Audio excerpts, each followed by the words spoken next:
Hello and welcome back to Ace Attorney Investigations, Miles Edgeworth. We're in last episode, we finished up the third case of the game, which was the kidnap turnabout, and today we'll be starting up the fourth case of the game, and it looks like the penultimate case of the game, Turnabout Reminiscence, in which we are going to see the very first time that Edgeworth and Edgeworth, that'd be a neat trick, Edgeworth and Gumshoe met. Let's get into this. I can't wait. This is going to be so exciting. Okay, let's do it.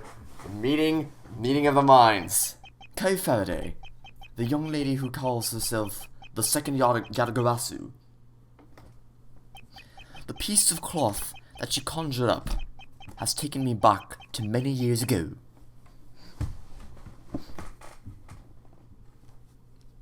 "7 years earlier. Not unlike that of the Turnabout Memories, or Turnabout Beginnings. Oh, it's the original trial music, and from the first game. Yeah, that's right, I did it. I killed the guy. But it was the great thief Yadagarasu that told me to do it. I asked the lawyer, just what exactly are you trying to say? Don't you get it? I know the true identity.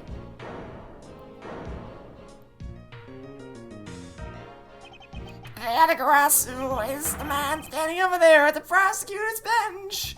Oh, snap. Are you saying... No, you didn't lie. You told me to kill him when you snuck into the embassy. Are you claiming that Mr. Faraday is the Yadagarasu?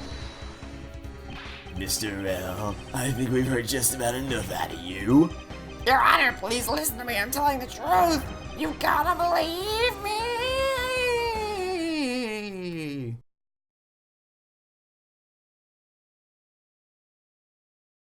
That was the music they played. It was it's like a remix of the trial music in the first game.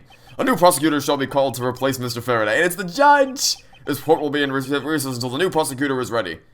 I think I might know who the new prosecutor is gonna be. I think it's gonna be Edgeworth. Just yes though. Yeah, it's the judge. It's the judge. Ah, look at him. There he is. It looks like from the outfit it's gonna be young Edgeworth too, which would make sense, obviously. Yep. Young Edgeworth, it's almost time for me to enter the courtroom. And so it is that my first assignment as prosecutor will be as a replacement for a prosecutor who has been accused by the wait a minute there, buddy. Wasn't your first case as a prosecutor the Turnabout Beginnings case? I seem to remember that being a distinct plot detail. Is it gonna be... No, it wouldn't be Gumshoe. Probably... I actually have no idea. No! That's not!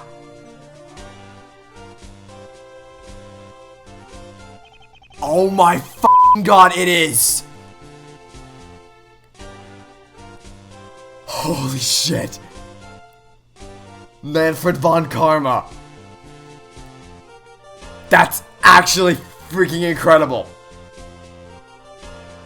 I mean, not the fact that he's here, because this guy's a piece of shit, but getting to see Edgeworth in his younger days, being mentored by Manfred von Karma. Have you read over all the documents regarding this trial? Yes, sir. I've memorized everything we need to do. Very good.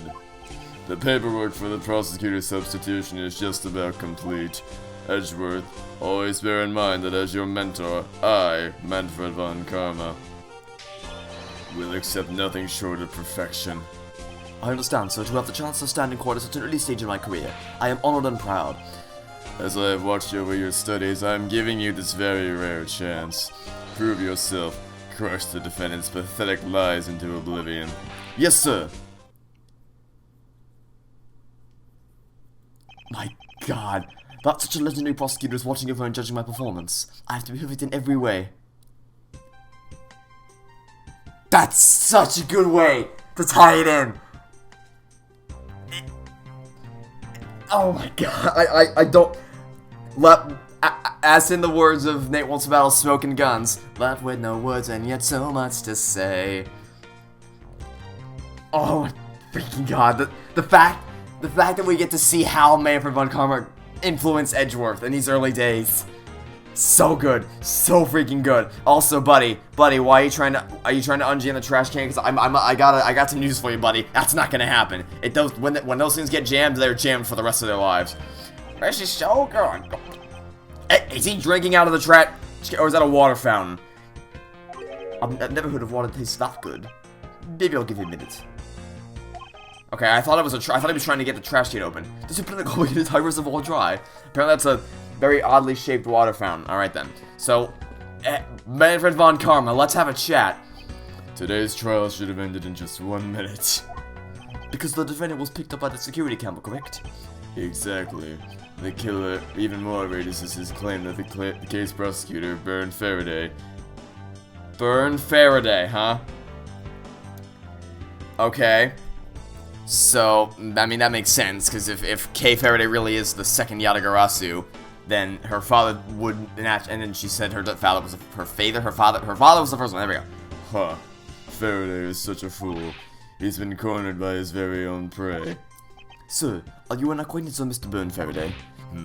He is a pathetic man who speaks nothing but nonsense. Nonsense? He once tried to explain to me a way of punishing those who cannot be brought to court. Those who cannot be brought to court? That is nonsense, for no man is above the law. Ha ha ha ha ha ha ha! Oh, you just wait, buddy. Just wait a couple more years until Von Karma gets his time where he thinks he's above the law. But oh, I promise you, buddy, you very much were not.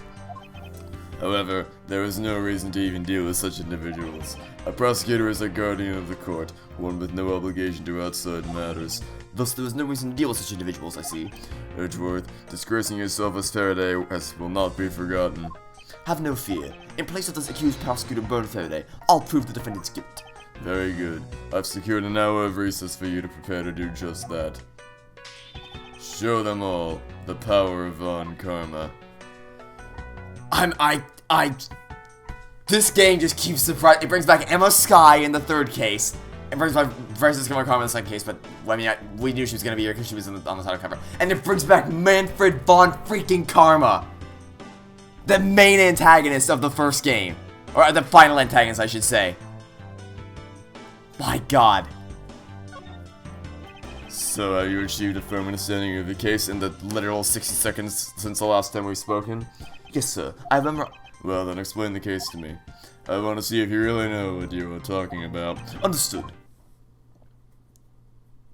A murder was committed on September 8th in front of the Colombian embassy. The defendant in this case, Mr. Mark Rail, was held for questioning the night of the incident as he was deemed suspicious. He was clearly placed under arrest. He was placed under arrested. That's not how that works. For possession of the murder weapon, a gun. Furthermore, at the time of the murder, the great thief Yatagarasu has successfully infiltrated the Colombian embassy as well. At first, Rail claimed that he himself was the Yatagarasu, but that he did not kill the man. That sounds familiar. Kinda sounds like what Ron Delight tried to do in Stolen Turnabout, and what Lou Gabby tried to do in Stolen Turnabout, but you know. I wonder what he expected to gain with such a desperate lie. It's possible that he wants to go down well in the spotlight if he is found guilty. There truly is no limit to people's insanity. To hear Von Karma say these things. My God. But I digress. Continue, Edgeworth. Yes, sir. During the trial, the prosecution presented the security footage that captured the murder. The footage clearly showed Mr. Red as the murderer. The act of Mr. Red firing the gun could be clearly seen from the visitor's gallery. Upon seeing that, the defendant retracted his statement and admitted to the murder. I did it because I was told to, by the real Yatagarasu, Byrne Faraday. That sounds about right. However, you've forgotten one thing. While this may appear to simply be the murder of a Colombian embassy staff member, people are actually referring to it as the second KG-8 incident. The second KG-8 incident? I'm very sorry, sir. I fear I failed to study hard enough. It's so true, though. Like that, this is exactly how these two would have interacted prior to the first Ace Attorney game. Oh my God. I'm dumbstruck by the fact that this is actually a thing. Well, even among the police, there's information only a select few are privy to. Could you please enlighten me, sir? Second KG-8 incident. Sir, what do you mean by the second KG-8 incident? In order for me to tell you that, you must first learn about the original case. Take a look at these documents. This is a 3-year-old newspaper. Okay, let's go ahead and read them. You have heard of the Amano Group scandal before, correct? Alright, let's read them. Kodopian Embassy staff member Manny Kochin found not guilty. The victim, Ms. CCU. A shadow over the Yamato group. What's its relation to the smuggling ring? It's all about the smuggling ring.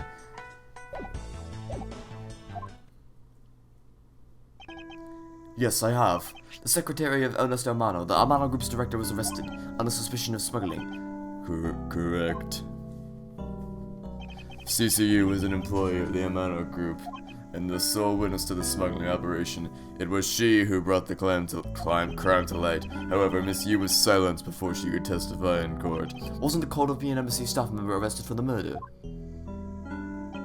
Yes, a Kodopian by the name of Manny Kochin was the suspect. However, due to lack of evidence, the case went unresolved. Lack of evidence? Huh, if only I was in charge of the case, I would have done everything in my power to prove his guilt. Oh, I'm sure you would have. To make sure that all criminals are found guilty, a mental relay is dedicated. Dedicated in all the wrong ways. Mr. Faraday was in charge of the KG incident as well? That's right. And now, once again, the victim of the case you are currently assigned to was someone who was scheduled to testify against that smuggling organization. And just like last time, the victim was murdered right before he was supposed to testify. You're catching on. The victim was murdered just before his day in court against the smuggling organization. The events are occurring almost exactly the same way as they did in the KG8 incident. So that's why it is being called the second KG8 incident. Yes. Yes, there is one difference between the two incidents. What will that be? The so-called noble thief that is sending everyone into an uproar. The great thief Yatagarasu. Yatagarasu, better find out more. Well, I think we have a pretty good understanding of what the Yatagarasu is meant to do at this point. If it is true that the Yatagarasu showed up at the Kodopian embassy, what could Yoshi have been after? No doubt to steal any suspicious accounting records and release them publicly. Or, more likely, to steal secrets in the Kodopian embassy itself. Since the item that the Yatagarasu stole from there was sent to the police. What was it that Yatagarasu sent to the police? I don't know the details. Anything related to the Yatagarasu was getting the top secret treatment. Still, I find it very ironic that returning the stolen items to the police was proof positive that the Yatagarasu had infiltrated the embassy on the same day the staff member was killed. Criminals have a way of incriminating themselves, wouldn't you say? Oh, I'd certainly say so. Von Karma. That will have to be the first time the Yatagarasu has left evidence behind, correct? Yes, indeed. If you wish to learn more about the Yatagarasu, then I suggest you ask Faraday. Mr. Faraday? He happens to be the prosecutor in charge of the Yatagarasu case as well. He's a prosecutor in charge of both the KG incident and the Yatagarasu case? Mr. Faraday really has a lot on his plate. It's young K. Faraday. What is it, little girl? You're scary, mister! Yeah, she's right. Also, she's holding a red balloon. Oh, sorry. Looks like Pennywise is gonna show up soon. Did you need something? I want to trade these coins. I want to trade these coins with you. A fistful of dimes, quarters, and pennies. But it looks like you have exactly $1. Is this what you want? Thanks. That's exactly what I needed. Could that child be here to watch the trial?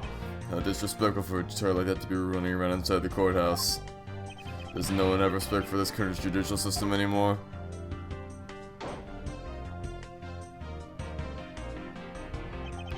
The paperwork for the prosecutor's substitution is complete. Who are you? Do you even know how much time there was left before the trial begins? That's actually... I didn't notice that. Although it's in the wrong hand. So, he has a cane. And I wonder if that has anything to do with the fact that, I mean, it wouldn't technically, because I'm guessing the shoulder wouldn't have any impact on his walking. But he didn't have a cane in Ace Attorney, so I don't know. Seems like an odd detail. I'm so sorry. And yes, I'm aware that my voices for the officers change every single time they speak, but it's there's so many times when the officers speak. I've just turned it into a gag to give them a new voice every single time. I can have you mopping up this course instead of protecting it in an instant. Oh. It's no bother, sir. Not being completely prepared could prove to be a perfect handicap for me. A proud one you are. You had better collect the evidence from Faraday and prepare yourself. It's time for your debut, Edgeworth. I could have sworn his debut and trial was Turnabout Beginnings. I was 100% positive about that. September 10th.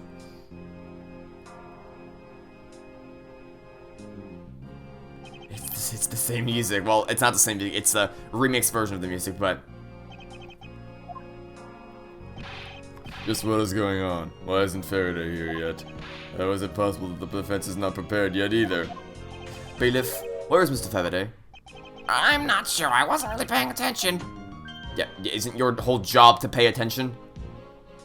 It's the judge! Okay, I never actually realized until now that there's a staircase. Like a grandiose staircase that ascends to the judge's stand. Yikes, okay. Ah, you must be the one Mr. Von Karma recommended. I hear this will be your first trial. I look forward to seeing how you perform. Oh, by the way, was there someone celebrating a birthday during the recess? I could have sworn I heard a popper going off. Come to think of it, the other day was my grandson. So it looks like the trial is about to resume, however. Yes, it will be all but impossible to prove the witness is a liar without the evidence from Faraday. What is that blasted buffoon up to? It's an emergency, sirs. Gumshoe! With his original coat!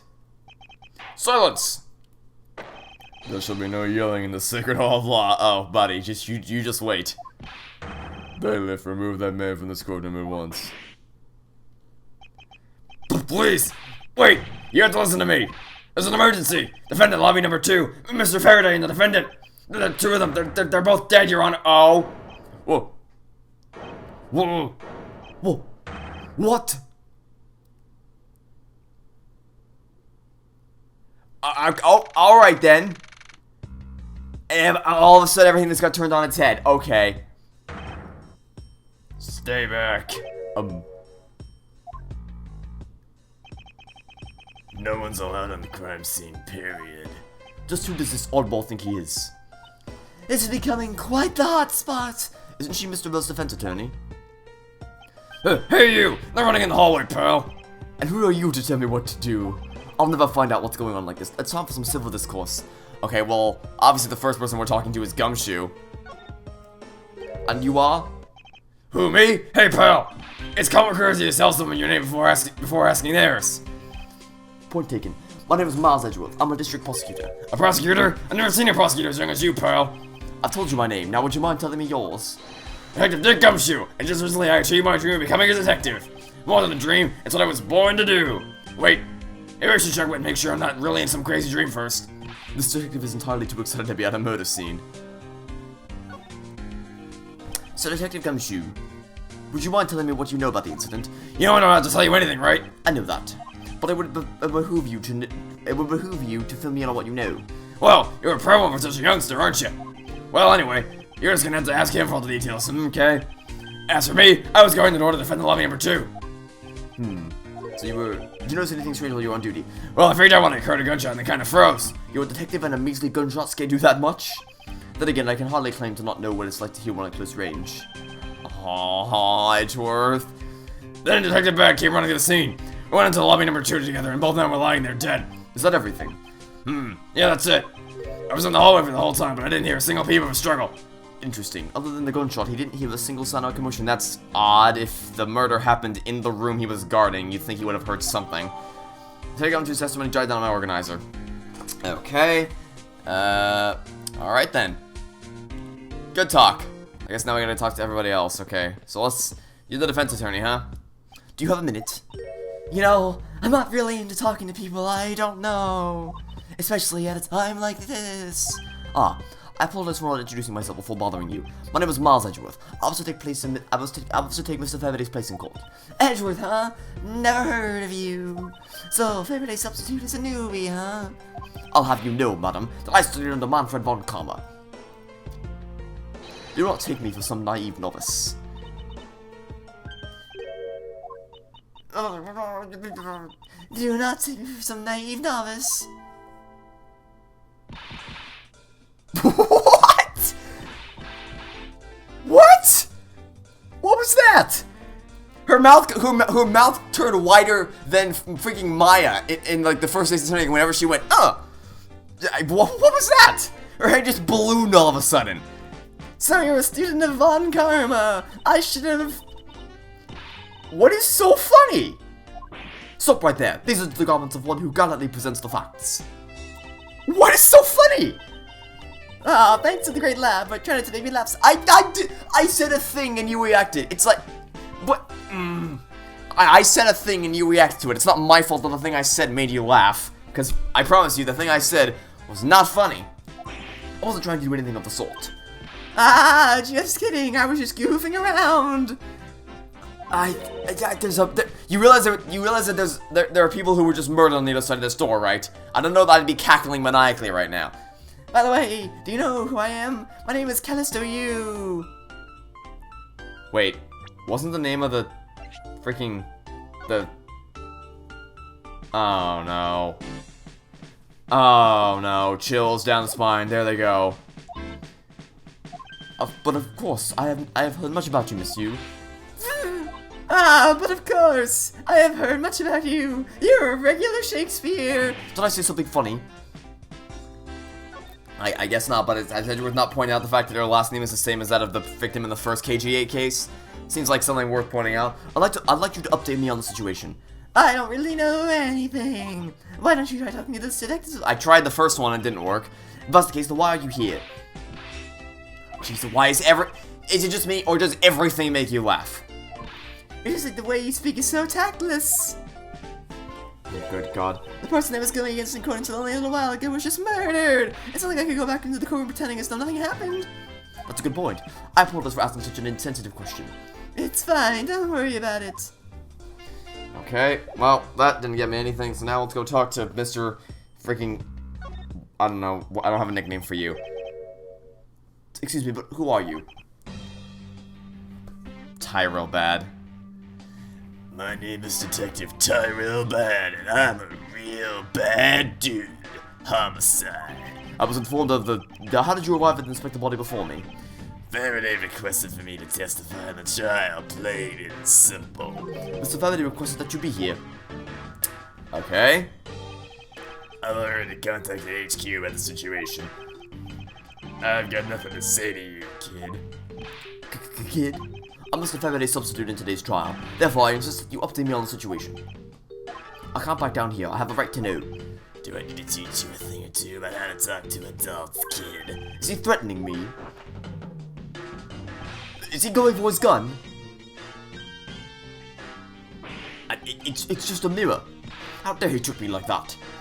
He actually pulled a Doofenshmirtz in the Phineas and Ferb movie, where he's like, "You forced my hand," and he pulls out a puppet. Fix the machine! No. Really? Okay.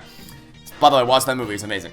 Faraday was stabbed to death with some kind of blade, and he had a gun in his hand. The other man, a Mr. Mackrell, was shot and killed. He was found holding a... Was there anyone else who went to the lobby number 2? Yeah, that big mug over there, his name's Gumshoe. He was in charge of guarding this place. He's claiming that no one else entered the room. If that's the case, then they must have killed each other, correct? Maybe. Such impudence. This guy's really testing my patience. And my voice.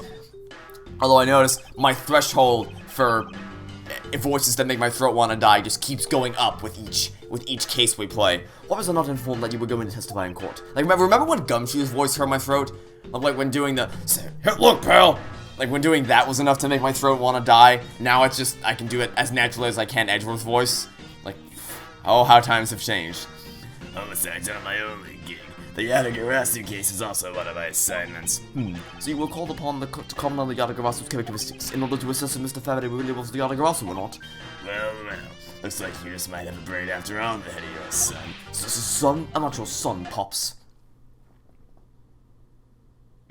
Miss you! There's something here. Somebody wishes to see you. Who is it? I gotta be an embassy staff member of the name by Manny Cochin. What's going on? Detective Bad and Miss Yu's mood just changed all of a sudden. Wait a second. Wasn't Manny Cochin? Have you still not noticed that she has the same last name as... It's nice to see you again, Miss Yu. Why are you here? I have no desire to ever see you again. Now, actually, would you mind stepping outside for a brief chat?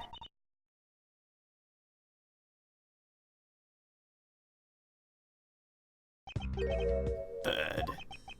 Von Karma, it's been a long time. I knew you would show up. You usually do when the Yatagarasu was involved, and I see this case as no exception. Do you know Detective Bad, sir? Yes, he's like an old bloodhound that never leaves the scene of a crime. If only you would get a promotion and move on. It's the crime scene where a detective is most useful and effective. It's not like I don't know that. Moving on though, bad. The man that I just passed by. Was he not the suspect from the KG8 incident? So I was right. Just what is that man doing wandering around here? That Faraday. I can't believe he let such an easy catch get away. Imbecile. I would have proved his guilt in 3 minutes. This trial will end in 3 minutes. Von Karma, I think you've said enough for now. It's in poor taste to speak like that about the departed. Very, very well. Back on topic, I'm placing Edgeworth in charge of the investigation here. Von Karma! Young Von Karma! Papa, how can you place him in charge? Franziska, what are you doing here? I'm here for summer vacation. Of course, Franziska von Karma would spend her summer vacation at the courthouse. That actually makes perfect sense. I'm here for summer vacation, what else? Franziska von Karma. So she is here on vacation from Germany. She is the daughter of Manfred von Karma and a student of his, who's also junior to me. You're the one who's junior to me, and don't you forget it. You're not conveniently avoiding the bar examination, are you? Ha! If you were able to pass, then I'll have absolutely no trouble at all. I'll never allow myself to lose to you. Never. Well, just wait till Bridge to the Turnabout comes along. Why does she always have to be this competitive? Anyway, Papa, are you really assigning Miles Edgeworth to cover the case? Yes, I am. Why do you ask? Well, you know, I'm close to becoming a prosecutor myself. I am 100% confident that I can do a better job than him. Not just like Franziska. She has no problem bad-mouthing someone right in front of them. Bad. Yeah. These two still being conducting investigation. What? You want me to let both these kids loose on the crime scene? This is a perfect opportunity for them to work on their prosecutorial skills. A crime scene's not a place for children to be messing around in. I'm the one with the authority over this crime scene, Bad, and I will not tolerate complaining. Edgeworth, Franziska, I leave this case to the two of you. Understood, sir. She still does her little bow. Yes, Papa. I'll go take care of the... I'll go take care of the paperwork now. Remember, I'll accept nothing but a perfect report from the both of you. Do not disappoint me. Hold up, Von Karma, I still haven't agreed to this. Then why did you run away from the door that we're gonna go through in about 3 seconds? Miles Edgeworth. It's been quite some time, Franziska. This will be the perfect chance for us to see which one of us is truly worthy of the Von Karma name. Would it kill you to at least say hello? Long time no see. Very good. Just because you became a prosecutor first doesn't mean you can act all proud. She hasn't changed a bit. Miles Edgeworth, as I was saying, we shall see which one of us is worthy of the Von Karma name. For crying out loud, I've been reduced to a babysitter. It looks like Mr. Von Karma was successful in convincing the detective that just like him, he never fails. No, I'd appreciate it if you could quickly run me through the facts, Detective Brad. You're better off checking things out on your own. Very well. Seems like getting help. Well, alright then. September 10th, 4:15 p.m. District Court, Defendant Lobby number 2. Oh. What? Is the only real explanation that they killed each other simultaneously? How is that physically possible? One's holding a knife, the other's holding a gun. That's just not, whoever has the gun wins. No, there's absolutely no way they kill each other simultaneously. I can tell you, without doing any investigation at all, I can tell you that right now. Miles Edgeworth, you should listen to someone until they are finished talking. What are you talking about? I'll only say it one more time. This is a competition to see who is truly worthy of the Von Karma name. A competition? The person... So the person who doesn't discover the truth is a dishonor to the name? Exactly. I don't care that you became a prosecutor before me. I simply refuse to hear any more foolish things come from your foolish mouth. Fine, whatever makes you happy. Can I take that as you accepting my challenge? Once again, whatever makes you happy. Ha! Well then, let's begin the investigation, shall we? I'm going to find the perfect evidence and prettily present it like the professional I am. Oh wait, I think I might have said prettily presented. I thought it said pettily presented like the professional I am. That's a nice little ironic contradiction. Competing to discover the truth behind a crime. How delightfully childish. Okay. You kids over there, hold it. kid. Ha! Serves you right, Miles. You just I said kids, kid. How dare you call me a kid as well? I'll do what I please, and I won't allow you to cause a ruckus on my crime scene. Hey, big guy, you're going to watch over these two. Yes, sir! Detective Bat, sir! Now, do what I say from now on, kids, okay? You better not get in our way, Scruffy. You'll feel the bite of my whip if you do. Then you, prosecutor boy! Let's get your investigation started already, so alright? Great, now even that detective is treating me like a child. Alright, it's time to get investigating. Get a move on, prosecutor boy! My name is Miles Edgeworth, and if you were to call me prosecutor boy one more time, it will be my duty as a prosecutor to look into your monthly salary. What? And what would you do with my salary after you saw how much it was? That's up to you now, isn't it? Really? Sounds good, pal. He's so naive. Yes, yes he is, but that's our good old gumshoe. Okay. Think about it, I have a word with you. What is it? It appears that, oh, Yeah, it does. that leads to our first question in the investigation. Where did the main men acquire the weapons? If I were a betting man, I'd say it was probably from that bag on the table over there. But yeah, inside of Faraday's bag. There's a piece of evidence that was presented in the trial that today was used to kill the Cotopain embassy staff member, but I never heard anything about the knife. Mr. Rell was being held by the police, there's no way he could have brought it in, which means it's possible that Faraday had the knife on him from the start as well. Could that have been a piece of evidence that had yet to be presented? But then, why doesn't Detective Bad know about it? Wait, what if it's possible that Mr. Faraday brought the knife in under the guise of prosecutorial evidence? He could have then brought it out and attacked Mr. Rell with it.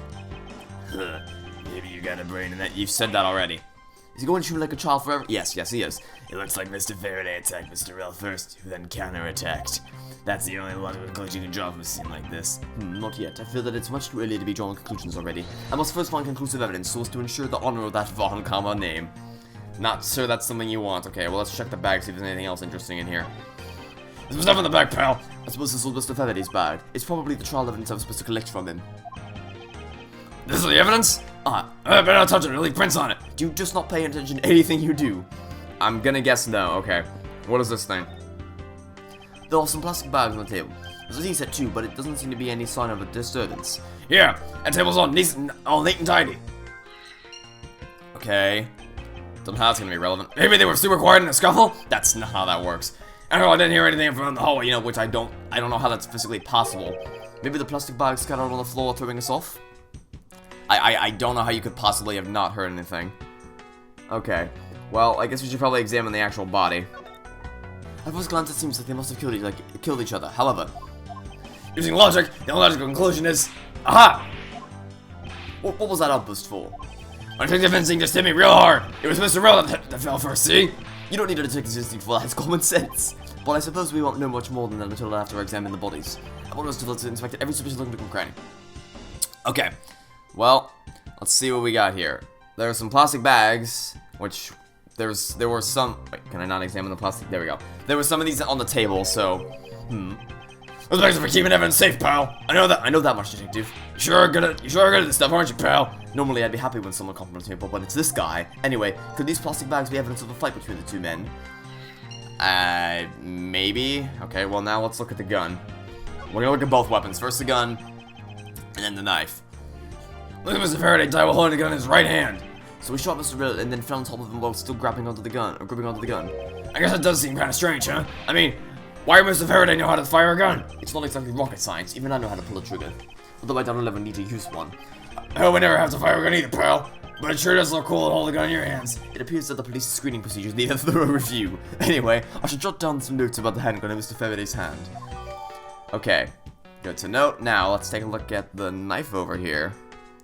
Looks like Mr. Rell died with the knife in his hand. There's some blood stuck on it. Then you must use it as a weapon. Yep, no doubt about it. Was Mr. Faraday carrying this on his personage? Did he bring this as a piece of evidence for the trial?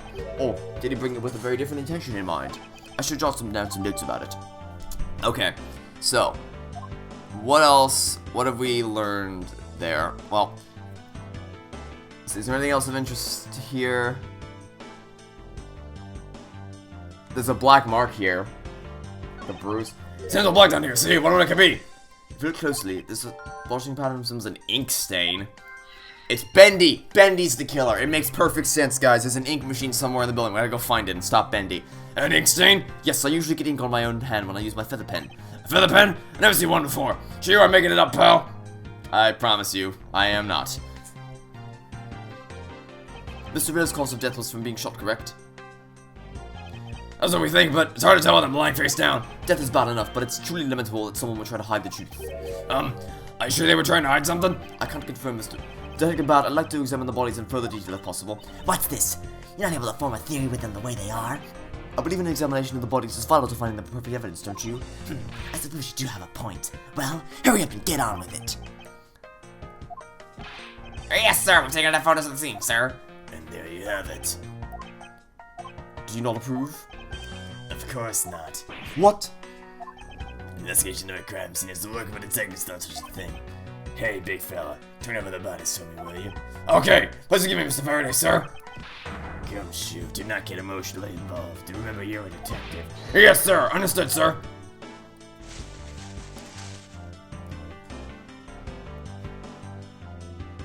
Well, there's the source of the ink stain right there. The pen. There's something in his breast pocket. It's a fountain pen. Okay, well, we can probably connect those two bits of logic right now. Hey, I always keep a pencil behind my ear. It's because Detective Bad is always telling me you should always write your name on everything you own. Yes, somehow you do strike me as quite a forgetful individual. Yeah, I can't possibly imagine what the first clue would have been there. Anyway, okay. So, here's the stab wound and here's the bullet wound. Shot in the chest. It takes some guts to fire a gun in the courthouse. I mean, I've been a detective for a whole week and I still haven't fired a single round yet. There aren't any burn marks on the clothes. That must mean... Wait, burn marks? A round grows hot. Yeah, we already know this. Okay, so it wasn't point blank range. We know this much. And now... Shoot in a bunch. Apparently this detective has as much common knowledge as your everyday marsupial. And now for the knife wound. There's a knife wound in his chest here, see? I wonder if the wound matches the knife Mr. Red is holding. Levy. Yes, sir. Verifying now, sir. From the look of things, one could deduce that the knife Mr. Red is holding is what killed Mr. Faraday. Let us now try to understand how the two men died. First, Mr. Faraday took the gun and the knife off from today's trial evidence. Then he aimed the gun at Mr. Red and fired. However, Mr. Red managed to grab the knife and counter Mr. Faraday while being shot. Then the two men fell together where they stood. That is my theory in any case.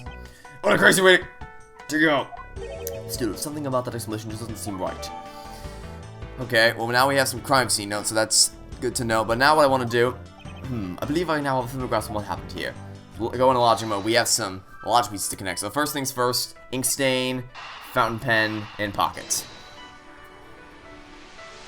Unfortunately, it appears my theory that Bendy is actually the true evil murderer. Unfortunately, I think that might have been debunked. Anyway, that's a blotch on Mr. Faraday's hand. I wonder if it might be the ink from his fountain pen. Ooh, let's ask the lab guy. Detective Gumshoe, I confirm that assessment on Mr. Faraday's hand is the ink from his fountain pen.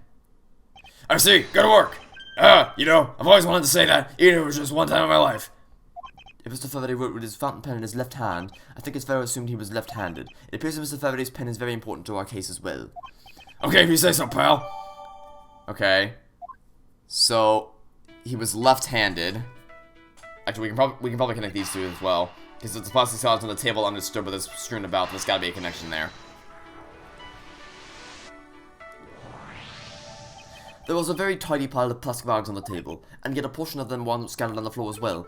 It's not likely that the ones on the floor were knocked over during a struggle, in which case might there not be another explanation as to how they got there? Another reason? I believe it's possible that the blood on the outside of the bag is related somehow. Please get the blood away from me, pal. Detective Gumshoe, whose blood is on this bag? Hold on, let me ask this lab guy. Alright, please hurry. Where'd you get a load of this, pal? It's Mr. Faraday's. Oh, and the technician said they didn't find anything else on or in the bag either. Okay, you say so. I'll leave it in your hands, pal. Plastic bag, okay. Well, as per usual, if they draw this much attention to the hand...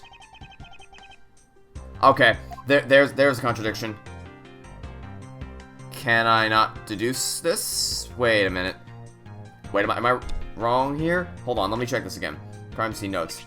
Wait, no, I would need the... okay. Fountain pen used by the left-handed Faraday. So, if... What's it? Riddle me this, Batman. If he's left-handed, why would he hold it... Why would he hold the gun in his right hand? But I can't... Can I deduce anything? I can't seem to deduce anything, okay. I guess we'll have to come back to that later. So, what else can we look at in here?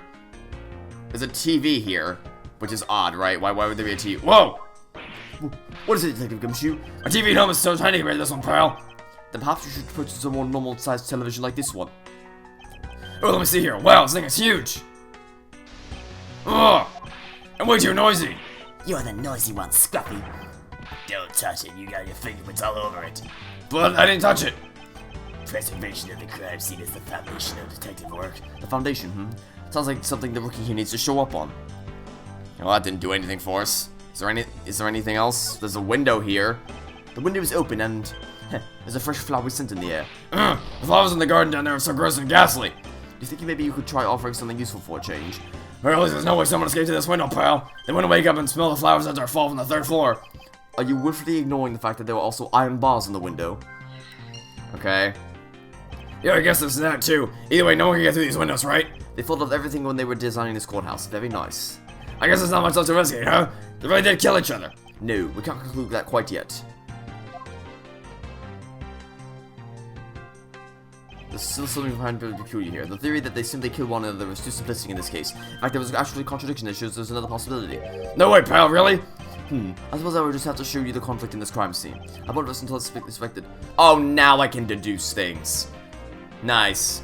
I don't know why I couldn't do that earlier, but whatever. Is this what someone connected to? Yes, it is. It is connected to this. Now we've come face to face with the contradiction I spoke of, and it is this. Mr. Faraday used his left hand to write with his fountain pen. Ergo, he is left-handed. And yet, the handgun is in his right hand. Don't you find it odd that the left-handed Mr. Faraday would hold the gun in his right hand? That, lady and gentlemen, is the great contradiction haunting this crime scene. Hey, you're right, pal. That does seem kind of strange. But how can something like that happen? The facts add up to one conclusion and one alone. Someone else put the gun in Mr. Faraday's hand after he died. Someone else? Plastic bags scattered on the floor and a gun in the wrong hand. I sense the presence of a shadowy figure behind this case. A person of violent intent who was serious about keeping the truth from us.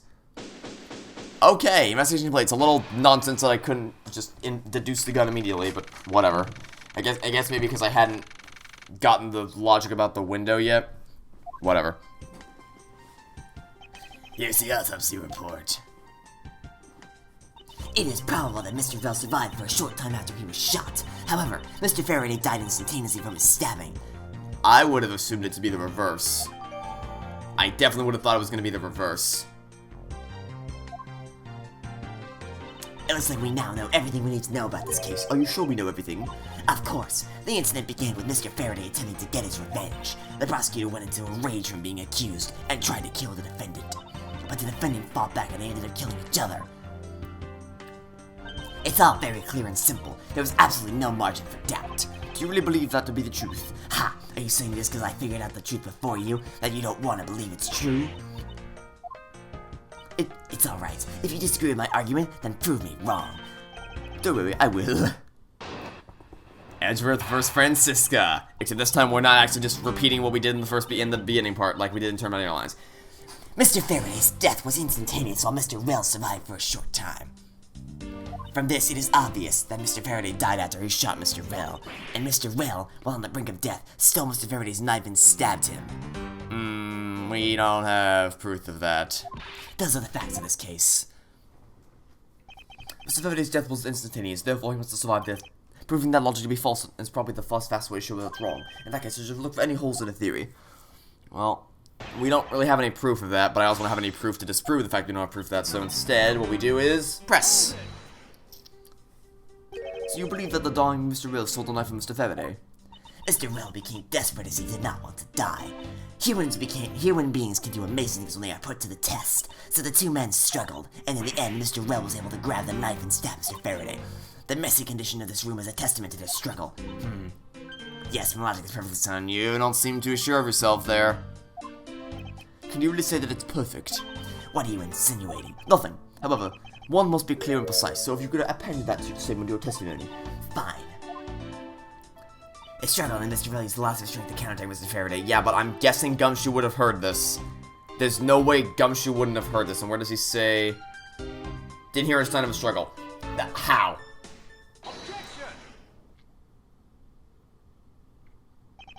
If the two men were fighting, the struggle would have surely caused quite a bit of noise. However, Detective Gumshoe testified that he heard absolutely nothing. Ha! You place too much faith in that detective's testimony, you know. But for the sake of argument, let's say there wasn't a fight. How then did Mr. Real get his hands on the knife? Mr. Faraday's bag was sitting right here in lobby number 2. It is not hard to imagine that perhaps Mr. Real saw a chance and took it out at some point. So, what you're saying is this. Mr. Real took a chance when he saw the opportunity and took the knife from the bag. And then Mr. Faraday shot Mr. Real after being stabbed. No, that's not wrong. That can't possibly be true because the... Let me check the autopsy report again. I'm pretty sure it said that... Where's the autopsy report? Is it here? No, okay. Apparently we don't... There's no arrows. Where is this? No, that's wrong. Somewhere the autopsy report said that the person who was stabbed died instantaneously, but the person who was shot lived for a small bit. So no, that's just wrong. Is this... Yes, something is off. Wait, something doesn't add up. Oh, really? It's simply not possible. Okay, we don't have the autopsy. What is this? Maybe this will... Oh, okay, here's the autopsy report. Okay, there we go. It's just embedded into the crime scene notes. According to the coroner's report, Mr. Faraday died instantaneously, meaning that he died immediately upon being stabbed by the knife. Ergo, he could not possibly have fired the gun after that. Ooh, you got me. I love the fact that he does that little finger wag. It's perfectly in line with the fact that that Manfred von Karma was his mentor. But of course... Well then, if the report is correct, then there is only one correct explanation. If we suppose that Mr. Rell attacked first, then Mr. Faraday, who died instantaneously, would have been unable to kill Mr. Rell. Therefore, Mr. Rell must have stabbed Mr. Faraday after he was shot, then they both died. That is the only explanation that makes logical sense. Negating your opponent's ideas in order to prove your own theory. I see you've been studying, Franziska. I just wanted to explain it to you as simply as possible. Before you foolishly propose a foolish theory that only a foolish fool like you could. How naive of you to believe that only your opinions are valid, and still expect to discover the truth that the crime scene offers you. Franziska, you still got a ways to go. What are you talking about? Are you saying there's a flaw in my logic? Mr. Faraday died instantly, and the fact that he did is what gives rise to this contradiction. The contradiction here in the crime scene would be the order the bodies fell in. Let me get this straight. What you're arguing is this. Mr. Faraday took the gun from his evidence bag and shot Mr. Bell. Then the wounded Mr. Bell found an opportunity to take the knife and strike back. Upon being stabbed, Mr. Faraday died on the spot, and Mr. Bell died thereafter. If that's the case, then how do you explain this? Take a good look at the order in which their bodies are piled. Mr. Faraday's body is lying on top of Mr. Bell's. Therefore, Mr. Bell must have died before Mr. Faraday. Impossible. This, I agree that it seems strange no matter what angle you approach it from. Which means that the real... No, not so fast, Miles Edgeworth. What now? I simply think that you ought to think a bit more outside the box, and that it's even clearer now that the incident started with Mr. Faraday's murderous intent. You still bounce back quickly. An explanation won't be enough this time. It's going to take some very decisive evidence to prove her wrong.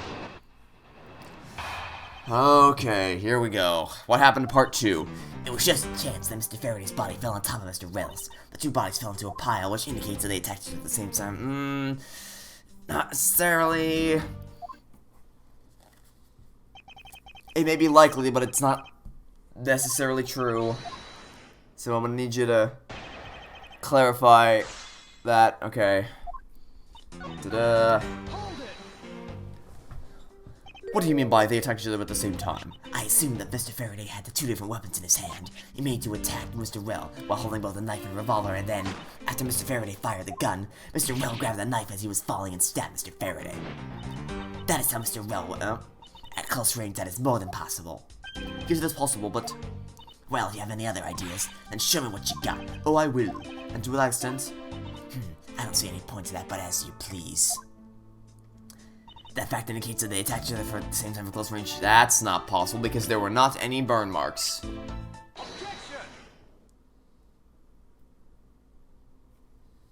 So you believe they killed each other at close range? Sorry, but that's impossible. Just as it is written in the crime scene notes, the firing of the handgun did not leave a gunpowder burn on Mr. Bell's clothes. Therefore, Mr. Bell and the gun must have been separated by a distance of at least 2 to 3 yards. Ah!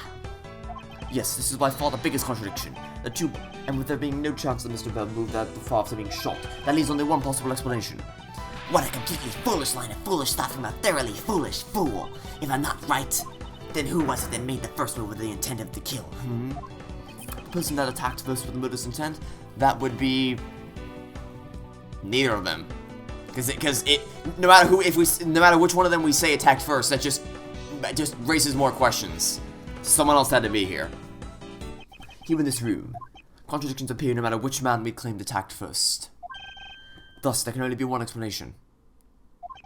there was a third person here. It was that third person who killed both Mr. Faraday and Mr. Bell and set up their bodies to make it look like a double murder. That third person is the real culprit. Miles Edgeworth, there's just one thing you're missing. Evidence, correct? Exactly. However, this is where the real test begins. Can you prove that there was a third person? Yeah, because the plastic bags. If there wasn't a struggle, then there shouldn't be plastic bags all over all over the floor. If a third person was truly here, that fact will resolve this glaring contradiction. The proof that this has all been a setup to make it look like they kill each other. I'll present it, and lay bare the final piece of the puzzle that's not yet in place.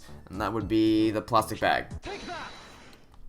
The gun in Mr. Faraday's hand, and the plastic bag with the blood on it. These two items point to the presence of a third person. How so? Recall Detective Gumshoe's testimony.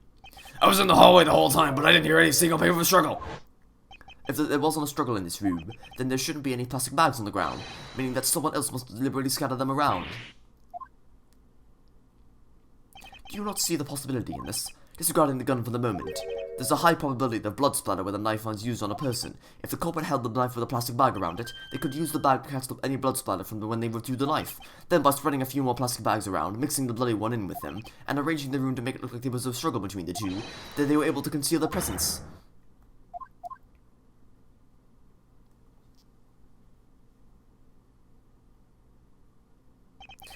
Looks like we still got a long way to go in this investigation. Yes. What the... Did the freaking... What the heck's up with you, pal? Mr. Bad, I advise you to place Detective Gumshoe under... Your gumshoe? What? Now, looks like you're not man enough to discipline your own subordinates. Don't you dare. That detective claims he was there, standing in front of the door the entire time. But I have it on good authority, it was all a giant lie. Miss Yu, I asked that you please explain the last statement. I'll let his honor explain it himself. I saw it with my own eyes, I tell you. During the recess, there was a period of time when there was no one in the hallway. What? See, Mr. Bad? So I ask you, why would a detective who was supposedly doing his job the whole time want to fabricate such a lie? Gumshoe, did you kill Faraday?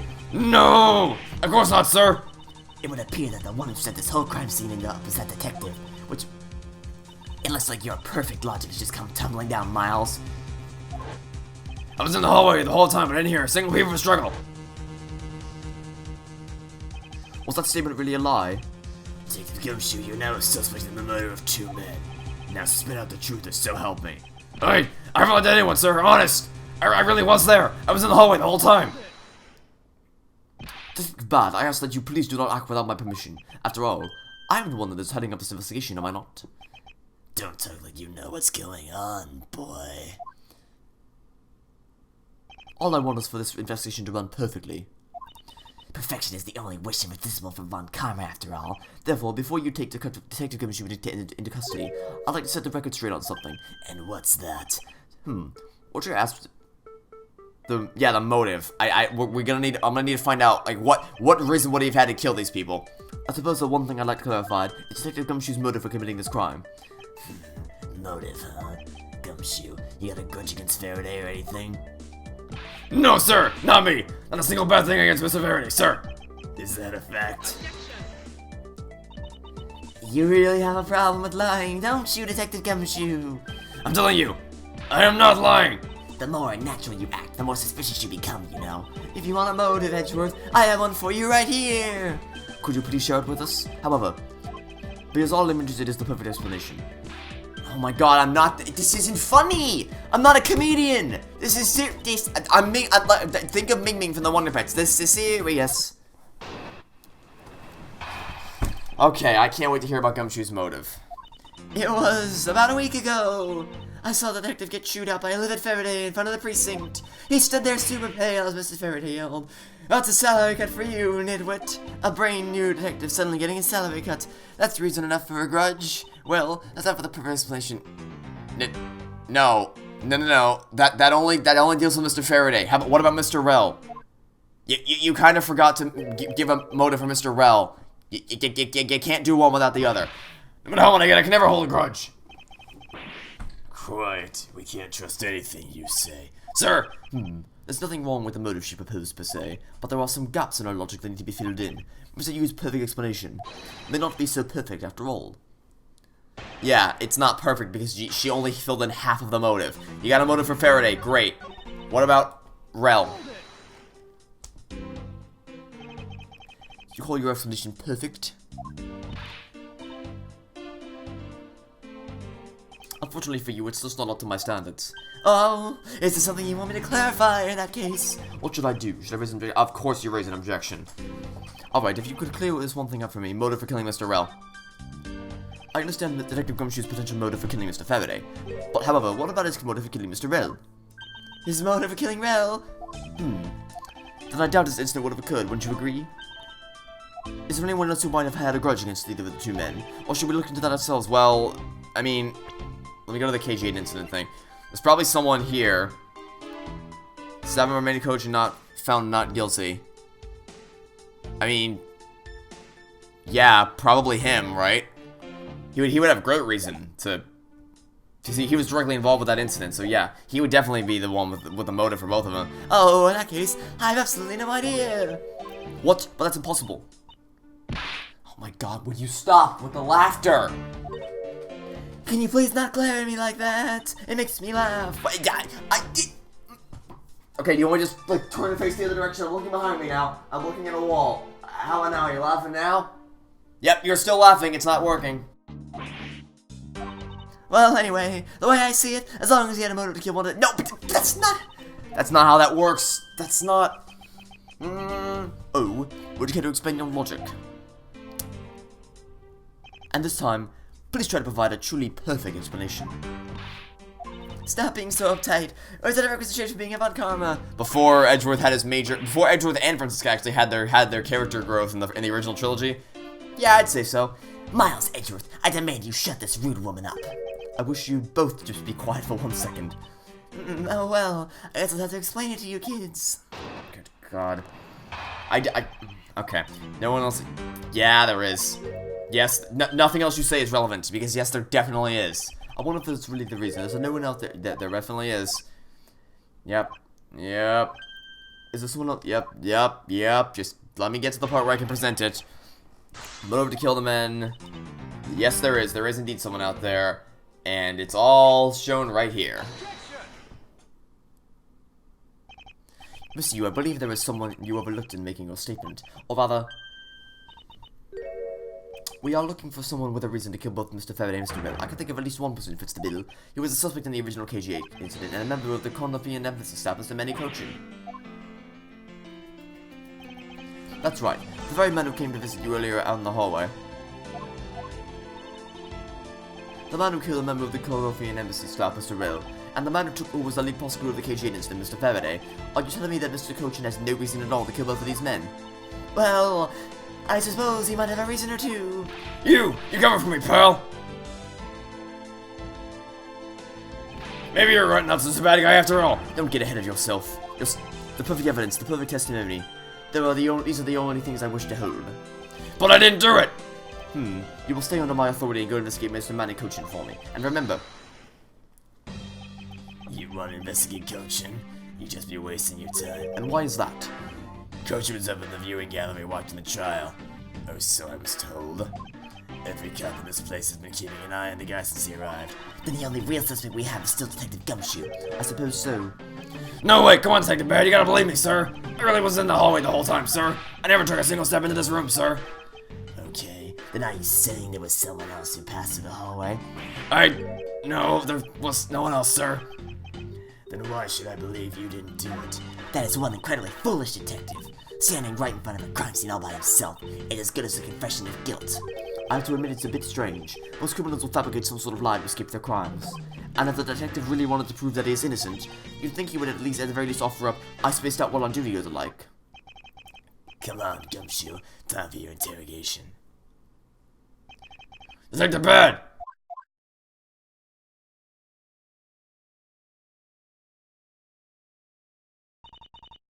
Miles Edgeworth, I will go on ahead and report this to Papa. And that, as they say, is that. Right, everyone? Oh.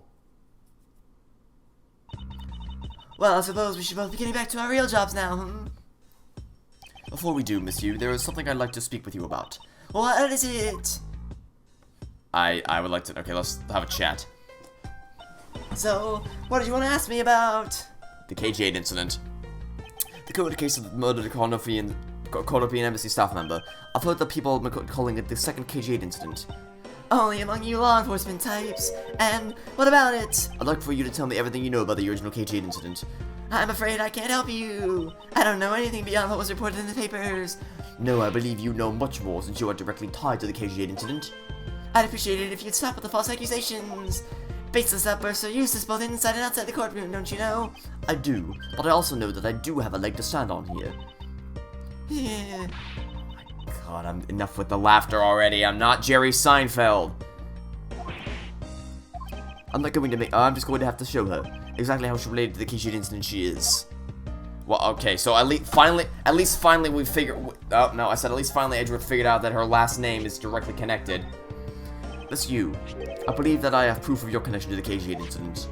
That file is your proof. Through the victim. You share the same last name. Your connection to the KG8 incident is through the victim. The victim's name is CCU. You will note that she has the same last name as you. Can you really still tell me with a straight face that you are not related to this case? Oh, for God's sake. Well, it's gotta be some kind of defense mechanism, right? There's no other explanation for her just cackling maniacally every single time I say anything. Directly next to a murder scene, mind you. What? Just kidding. You asked the question with such a serious look on your face. I couldn't help but... This is genuinely starting to annoy me. Miss Yu, I asked that you please tell me the truth. Alright, I'll tell you everything I know. Okay. As you guessed. As you guessed, the woman with reporting the struggling activities of the Metal Group was my sister, CCU, As I thought. and she was killed right before she was to testify in the impending trial by Manny Kochin. But because he was tried once and was acquitted, he gets to live out the rest of his life because she died completely carefree. All because of a lack of evidence. No, I heard the evidence to convict him did exist. What? I heard it from Mr. Faraday himself after Mr. Kochin's trial was over. Apparently, a man in black made off with the most important piece of evidence. The evidence has been tampered with? Isn't it like a criminal to do something like that? The smuggling ring being run out of the Yamano group by one of his secretaries. They bailed Mr. Kochin out. Turns out they were in league with each other after all. How big was that smuggling ring? Was it a large operation? I don't really know, which is why I wanted to become the lead defense on this case that people are calling the second KG8 incident. But I haven't learned anything new at all. I was probably expecting too much, I know. You mean you think this case has nothing to do with the smuggling ring? I don't know what to think. Why did Mr. Kochin want to meet with you earlier? Actually, he came to watch the trial. Apparently, he only found out that I was a defense lawyer on this case after he'd arrived. He figured he should say hi and one other thing. Looks like you couldn't resolve anything this time either. Too bad. What's that supposed to mean? Oh, for God's sake. I gave him a good slap across the face. Good for you. The way she talks about slapping him as he laughs away is kind of... That is a bit odd. Generally, you're like, ha ha ha, I slapped him, ha ha ha, not the thing that happens. But the actual act of slapping him, good for you. But it's just what Mr. Bat said. He's not related to the double murder. I asked around and people in the Gallo clan that he was in the sea the entire time. Talk about cruel fate. Well, this is about all I know.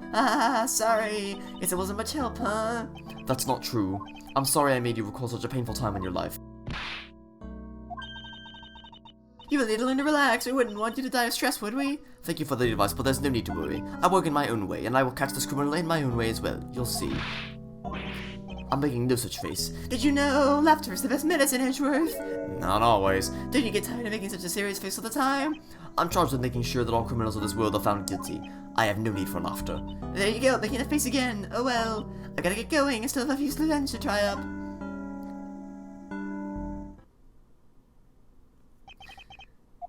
It is my belief that those two cases are related to each other somehow. Plus the Detective Gumshoe. It's obvious that he's lying, even though his lie is hurting his chances. Clearly this case is far from over, but whether or not that detective is the murderer can only be determined once I've completed my perfect investigation. Mr. Von Karma, I swear to uphold your honorable name, or my name isn't Miles Edgeworth. Alright then, this case is off to a great start. This case is off to an incredible start. The fact that the judge is back, Manfred Von Karma's here, and we get to see how he interacted with Edgeworth before it all went down. Such a great way to tie it in. Alright, well that's it for this episode. Thanks for watching. Stay tuned for next time. We'll catch you all on Tuesday for some more Ace Attorney Investigations. Miles Edgeworth. Goodbye.